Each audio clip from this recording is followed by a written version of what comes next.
घरातले माणूस आहेत तेच मागतायत, आमचं कोणते वैयक्तिक ठिकाण आहे. पण हे आम्हाला त्रास देण्याचं काम केल्यामुळे मला नक्कीच हे करावं लागलं. मी जर मला पुढे जर परत त्रास झाला, मी स्थानिक आहे, मी कुठे बाहेरनं आलो नाहीये, तर सगळे व्हिडिओ सगळे मी होर्डिंग लावून हे करणार. त्यांचा आणि आमचा काही संबंध नाही. पण माझा जन्मच हा सावंतवाडीत झालेला आहे. सावंतवाडीत आपण बघतो जी सावंतवाडी संस्कृती होती ती सगळं बिघडवण्याचं काम ह्या नवीन नगराध्यक्षाने केलं आहे. ह्या ज्या वावरतात ह्या अमेरिकेसारख्या इथे वावरायला बघतात, ज्या ट्रम्प वावरतोय तशा पद्धतीने इथे वावरण्याचं ह्यांचं काम आहे.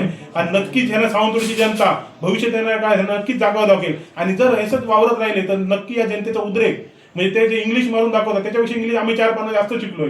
पण आपल्याला ती हे नाहीये, म्हणजे त्यांना वाटतं की आपणच इंग्लिश बोलतो, ती इंग्लिश पक्ष आपण त्याची वरची लँग्वेज बोलू शकतो. आमची मालवणी आहे नाही ती इंग्लिश पक्ष मोठी आहे. ते मालवणी जर आपण ह्या केलं, ह्यानं बोलता सो मराठी येत नाही तरी लोकांना आम्ही सांगितलं, आम्ही लोकांसाठी चप्पल आमची शिजवली आणि अशा पद्धतीने वागणूक असेल. पैसे मागतात वगैरे असं टक्केवारी मागतात तुम्ही म्हणता ना, अशी किती पुरावे आहेत तुमच्याकडे? आमच्याकडे असे 25 क्लिप आहेत माझ्याकडे आणि व्हिडिओ सुद्धा आहेत माझ्याकडे. नक्कीच येणार आहे जर त्यांनी आता तुम्हाला एक ऐकून दाखवला, भविष्यात मी सगळं दाखवेन. व्हिडिओ सुद्धा आहेत माझ्याकडे, कुठे कुठे कोणी कसे कसे मागतात ते. कॅबिन मध्ये अँटी चेंबर मध्ये कोण बसतो, कुठे चेंबर मध्ये कोण बसतो, राजवाड्यात कुठे बोलून घेतात. आम्ही सो राजवाड्याचे पाईक आहोत, आम्ही सो देव पाटेकरला मानतो. नाही मग असेल तर त्यांनी उद्या सकाळी 10 वाजता मी यायला तयार आहे. त्यांनी सगळं हे करावं, सगळे आरोप माझे खोटे आहेत तर सकाळी यावं पाटेकरमध्ये. हे पैसे जी टक्केवारी रोजगाराचा प्रश्न आहे. नक्कीच मी सगळ्यांचा प्रश्न ह्याच्या विरुद्ध लक्ष वेधणार आहे, सगळ्यांना निवेदन देणार आहे की अशा पद्धतीने मी 1 महिना घाबरलो. एवढी हॅरेसमेंट करणं आणि सर्वसामान्य स्थानिक लोकांना हॅरेसमेंट करणं आणि लॉक मारणं, 60 विद्यार्थी आतमध्ये असताना लॉक मारणं सांगणं. आज त्यांनी लॉक मारलं का? मी आराम दिलं नाही. मी कर्मचारी सांगितलं तुम्ही लॉक मारा, लॉक जर नाही तोडलं तर मी बघतो काय ते. मी काय बाहेरनं आलो नाही. 60 मुलं आतमध्ये असताना तुम्ही लॉक मारायची भाषा करता आणि सगळी स्थानिक मुलं आणि त्यातली 80% मुलं लेडीज. जर भारतात सावंतवाडी देऊन सांगत असतील तुम्ही सांगा 200 मी म्हणून सांगितलं. मी मॅडमना ते सांगितलं, मॅडम मी काय करतो तुम्ही माझी पावती करू नका, मी तुम्हाला पत्र देतो, तुम्ही ह्याचं व्हॅल्युएशन करून घ्या. कसं असतं एखादी प्रॉपर्टी नगरपालिका देते त्याची व्हॅल्युएशन करून जी टाउन प्लॅनिंग मध्ये करून घ्यायची असते आणि ते व्हॅल्युएशन झाल्यानंतर त्याचा किती दर आकारावा हे ठरलेलं असतं. हे आपलं दर ठरवतात ना, आपलं दर 60,000 रुपये. म्हणजे ते पैसे नाही भरायचे, ह्यांची एक इंटेन्शन असेल पैसे जास्त सांगायचे, ते नाही भरायचे ह्यांना पैसे द्यायला तर कमी करून देतील अशीच त्यांची इंटेन्शन. पण आम्ही कधी 2 नंबर धंदा केला नाही आणि भविष्यात करणार नाही. आम्ही कोणाला 1 रुपये देणार, त्याच्या आमचा टाटा वर्ग आहे. शासनाला पैसे गेले ते चालतील पण कोणाला 1 रुपये द्यायचा नाही. त्यामध्ये येऊन सांगावं कोणी केला असे असतील कोणीतरी खर्च केला असता. पण हे स्वतः ह्यांनी खर्च केला नाहीये जो हे आज वसूल करतायत लोकांकडून. आणि आज सावंतवाडीतल्या जनतेला मरण यातना देण्याचं काम ह्यांच्यानी केलंय, घराण्याने केलंय. आज हॉस्पिटलची जागा कशाला देत नाही? हॉस्पिटलमुळे किती लोकांचा मृत्यू झाला, आजपर्यंत त्यांचा मृत्यू झाला. त्याला सगळे सर्वस्वी जबाबदार आहेत. ह्यांच्या जमिनीवर जमिनी जरी दिल्या असतात तर राजाच्या घराण्याने दिल्या, ह्यांचा त्याच्याशी काही संबंध नाही. पण ह्यांना त्याच्यात 12 कोटी 15 कोटी जमिनीचं व्हॅल्युएशन पाहिजे, ह्यांना इतर जमिनी ह्यांच्या सोडून पाहिजे. त्याच्यामुळे हॉस्पिटलला जागा देत नाही. आणि हॉस्पिटलच्या जेवढे मेले आहेत उद्या जर भविष्यात यांचं मेलं तर आपण नगराध्यक्ष वकील देऊन नगरपालिकेविरुद्ध आपण नक्कीच त्याच्यावर कारवाई करू. ज्या नगराध्यक्ष आहेत त्याच जमीन जर देत नसतील तर सर्वसामान्य सावंतवाडीला काय न्याय देतील? आणि आज सर्वसामान्य सावंतवाडी जायला घाबरतो, त्यांना वागणूक मिळते. ते नक्कीच एका आपल्या राजवाड्यामध्ये जसे मुजरा करायला लागतं तशा पद्धतीने सर्वसामान्य लोकांना मुजरा करावा लागतो. आणि यांची हुकुमशाही नक्कीच आपण खपवून गेलं नाही. तेव्हा त्याने आमच्या 59,000 भरून गेले, आपलं 15,000 परमिशन दिली. नंतर आम्ही त्यांना पत्र दिले की कायमस्वरूपी आपल्याला जागा उपलब्ध करून मिळेल का. त्याने ठराव ठेवलाय 17 तारखेला त्याची जीबी आहे. त्या 17 तारखेच्या ठरावामध्ये तर आज नमूद आहे की आमच्या कंपनीने मागणी केली आहे ती. उलट ह्यांनी फुकट आपल्याला द्यायला पाहिजे होती पण ह्यांनी ती न देता आपल्याकडे 59,000 रुपये भाडं वसूल केलं. कुठली जागा कुठे? बाळासाहेब ठाकरे प्रबोधिनी, बाळासाहेब ठाकरे प्रबोधिनी ही जी जागा आहे वरचं का खालचं? पहिला मधला पण ती जागा त्या ह्याच्याकडे आहे ना आपल्या मुंबई सब सेंटर युनिव्हर्सिटीकडे काय होतं त्याच्यात 2 रूम खाली होत्या. युनिव्हर्सिटीकडे 3 रूम होत्या, 2 रूम खाली होत्या. पण युनिव्हर्सिटी 5 रूम वापरायची. आम्ही काय सांगितलं आपल्याला 2 रूम द्या त्याच्यातले. तर ह्याने मॅडमने भाडं 3,60,000 सांगितलं. त्याच्यानंतर आम्ही म्हटलं आपल्याला एकच रूम पुढे झाला 200 स्क्वेअर फूट साठी 59,000 रुपये रूम घेतली. आम्ही सांगितलं आम्ही रोजगार उपलब्ध करून देतो, मुलांना ट्रेनिंग देतो. आणि आम्ही जेव्हा ह्याच्याबद्दल आपण नॅशनल जे ह्याचे चालू आहे रोजगार मिशन त्यामध्ये आपण रजिस्टर केलंय. आणि त्यानंतर जे स्किल इंडियामध्ये आहे त्यामार्फत आपण त्यांना स्किल इंडिया मार्फत ट्रेनिंग देतो. आपली कंपनी रजिस्टर आहे स्किल इंडिया मार्फत आणि त्यामार्फत आपण त्यांना रोजगार देतो. म्हणजे ह्या जर स्किल इंडियामध्ये असेल तर त्यांनी फुकट उपलब्ध करून दिलं पाहिजे होतं. पण हे तरी पण आमच्याकडनं पैसे घेतात.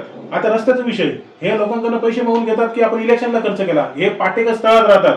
आता जो यांनी पाटेकर स्थळामध्ये नारळ ठेवावा की ह्यांच्यासाठी कोणी पैसे खर्च केले, 1 रुपया यांनी स्वतः खर्च केला नाहीये, लोकांनी खर्च केला, आज त्यांना ते विचारच नाहीये.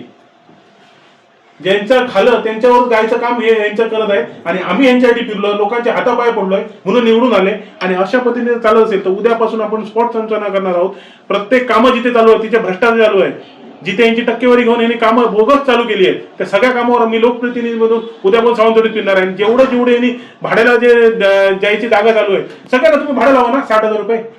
हा फुकट तुमच्या पडून बिल्डिंग आहे, कोण घेत नाही. आणि तुम्ही एखादी जर कंपनी स्थानिक लेवल जर मुलं पुढे येऊन जर स्थानिक मुलांना काम करत असतील तर तुम्ही त्यांच्याकडे 60,000 हुकुमशाहीमध्ये दादागिरी करता आणि दादागिरीची भाषा बोलता.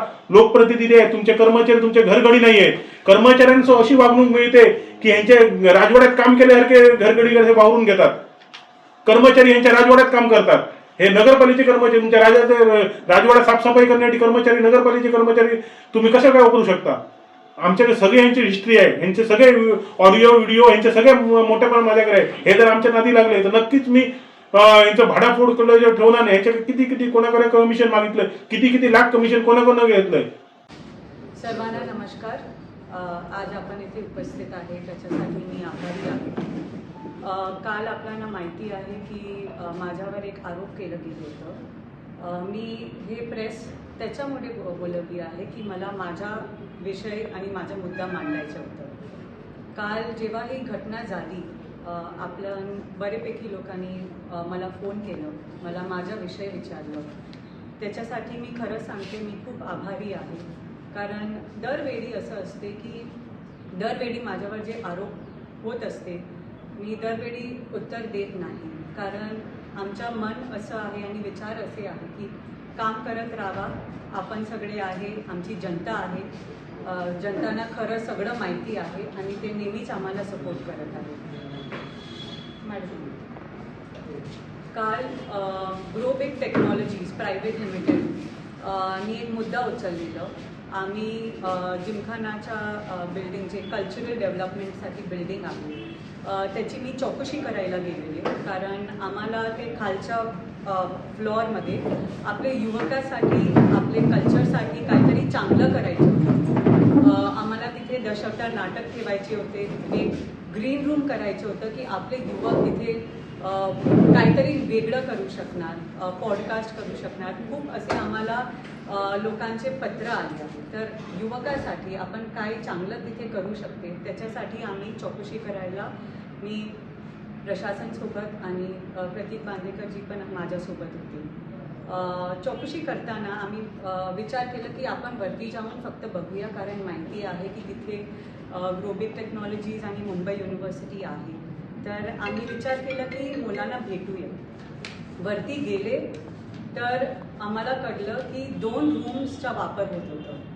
आमच्या कॉन्ट्रॅक्टमध्ये 15 दिवसच्या मुदतसाठी 1 रूम आम्ही ठरवलं होतं. ते 1 रूमच्या रेंट आम्ही प्रशासनाची सल्ला घेऊन 50,000 प्लस GST मध्ये ठरवलं होतं. 15 दिवस, फक्त 15 दिवसासाठी. काल 1.5 महिना झाला आहे आणि आम्ही काउन्सिल मीटिंगमध्ये ठराव पण घेणार होते की आपण कसं हे पुढे घेऊ जाऊ शकतो. पण काल जेव्हा मी वरती गेले मी बघितलं की 2 रूम्सचा वापर होत होता. तर मी ऑफिस इन्चार्जना प्रश्न विचारलं की आपण दुसरी रूम वापरत आहे, कशाला वापरत आहे. त्यांनी माझ्यासमोर बघितलं, काही सांगितलं नाही. तेव्हा मायकेल डिसूझाजी तिथे आले आणि त्यांनी सांगितलं की हे रूम तर मॅडम आजच वापरलं आहे ना. आणि त्यांनी ऑफिस इन्चार्जना ते प्रश्न विचारले. ऑफिस इन्चार्ज हो म्हणाला. मी त्यांना परत विचारलं ऑफिस इन्चार्जना, आपण खोटं बोलत आहे. ते गप्प राहिले. मी परत विचारलं, आपण खोटं बोलत आहे. ते गप्प राहिले. तेव्हा मी त्यांना फक्त हे सांगितलं की नगरपालिकेने आपल्यासाठी आपल्या युवकांना सहकार्य करायला हे रूम दिली आहे, तर आपण हे खोटं कशाला बोलत आहे. मला उलटा प्रश्न विचारलं गेलं की तर आमच्या मुलांना बाथरूम पण वापरायचा नाही. आम्ही चौकशी केली, बाथरूमचा विषय कधीही होत नाही. 3री रूममध्ये जेव्हा मी बघितलं तर तिथे त्यांची मुले जेवत होते. हळूहळू आपल्याला एक रूम दिली आहे, आपण 3 रूमचा वापर करत आहोत. माझं फक्त हे मन होतं की आपल्याला बघा दुसरी रूम पाहिजे, मुलं वाढत आहे, बरी गोष्टी आहे, पण आपण एक टाइम नगरपालिकेत येऊन प्रशासनशी माझ्याशी बोलू शकत होतो. एक नगराध्यक्षाच्या नात्यानं ही माझी जबाबदारी आहे की नगरपालिकेची बिल्डिंग आपण कोणाला देत आहे तर त्याच्यावर चेक ठेवायला, सगळं व्यवस्थित आहे ते बघायला. खाली पण मी गेलेले तर मी बघितलं होतं खालच्या फ्लोअरमध्ये क्लिनिंग व्यवस्थित नव्हता, कारण ते बिल्डिंगचा वापर, ग्राउंड फ्लोअरचा वापर होत नाही. आम्ही आमचे प्रशासनचे कर्मचारी विनोद सावंतजींना तिथे बोलवलं आणि मी त्यांना फक्त ते म्हटलेलं की हे पूर्ण ग्राउंड फ्लोअरचं क्लिनिंग आपण करून घ्या. आणि बाथरूम हायजीन महत्त्वाची गोष्टी आहे, मी दरवेळी ते सांगते. तर बाथरूमचा विषय ह्याच्यामध्ये होतच नाही. आपण दरवेळी, मी आज एक नगर अध्यक्षांना नात्यानं तिथे आले आहे, आपण उलटा माझ्या राजघराण्यावर, माझ्या परिवारावर टीका घालत आहे. ते चांगली गोष्टी नाही आहे. तर एक नगर अध्यक्षाच्या नात्यानं मला काय करायचं नाही आपल्या लोकांसाठी. दरवेळी मी आपल्या लोकांसाठी ते काम करत आहे. त्यांच्या जे बेनिफिटसाठी दुसरे आम्ही डेव्हलपमेंट प्रोजेक्ट्स घेत आहे, तर ते मला करायचं नाही. आणि उलटा आपण मला ते प्रश्न विचारत आहे की तुम्ही असं कशाला करत आहे. मला हे खूप वाईट वाटलं आहे. आणि मी खरं सांगते की जेव्हा आम्ही राजकारणमध्ये आलेले, मला खूप लोकांनी सांगितलं की मॅडम खूप टीका होणार. तेव्हा पण मला माहिती नव्हतं की इथे टीका होणार. तरी पण मी माझं काम करत आहे. आमचे सगळे नगरसेविका इथे काम करायला आले आहेत, सावंतवाडीला विकसित करायला आले आहे आणि तेच आमच्या लक्ष राहणार आहे. आपण आज माझं ऐकून घेतलं आणि काल परत आपण सर्वांनी मला फोन करून विचारलं, तर ते माझ्यासाठी खूप मोठी गोष्टी आहे. कारण मी माझे श्रीदेव पाटेकर, श्रीदेव उपरलकर आणि मला माझ्या देवावर खूप विश्वास आहे, मला आपल्या जनतावर विश्वास आहे आणि मला माहिती आहे की मी काय पण करू, जे खरं आहे तेच पुढे येणार. आपण माझं ऐकून घेतलं त्याच्यासाठी नमस्कार आणि आभार.